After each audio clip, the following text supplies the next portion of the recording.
God's plan is fucking terrifying.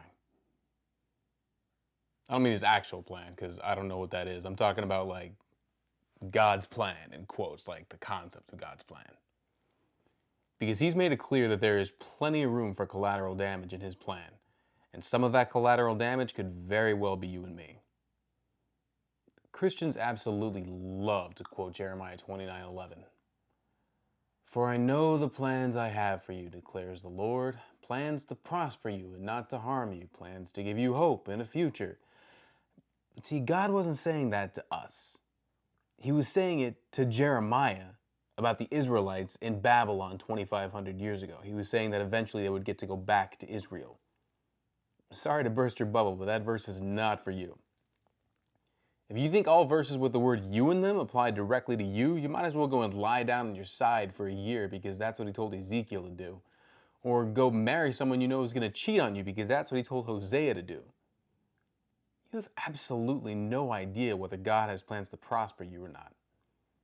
And he might actually have plans to harm you. Check out what he says in Deuteronomy 32:39. I put to death and I bring to life. I have wounded and I will heal. God actually hurts people, is what I'm saying. Here's another one. Hebrews 11:13. All these people were still living by faith when they died.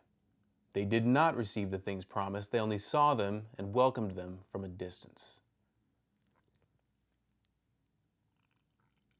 They did not receive the things promised. If that doesn't scare you, man. If you want to look at it another way, some kids get shot and killed at 5 years old. Did God have a hope and a future for them? Yes, but sin and fallen world and blah, blah, blah. And great, perfect, exactly. So basically what you're saying is God having a hope and future for you means nothing.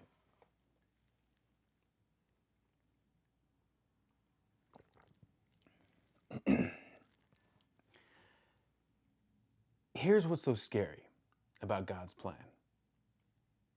It doesn't require anything good to happen to you, ever. God's plan is cosmic, big picture. And he's so good at being God that he can use you in the tiny, sucky place where you are now for his big picture plan. God doesn't need you to be happy for his plan. His plan can work just fine with you right where you are forever.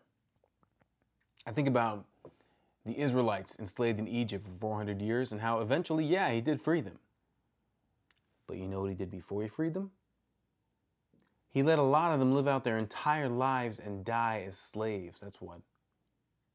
Big picture, remember? God was focused on the nation of Israel, not the individual Israelites. And that's what's so fucking scary to me. Because how do I know that I'm not just one of those slaves? Proverbially speaking, of course. Don't get mad at me because I'm not an actual slave. And the fact that there were actual slaves here is just more proof of what I'm trying to say. But what if that's me too? Did you know that everything I've ever tried to do has failed? Everything. Every plan, every project, every partnership, every job, every good idea, every effort, everything I ever thought God had for me has come to nothing. I'm almost 35. I'm living with my parents, and everything I've ever done is just...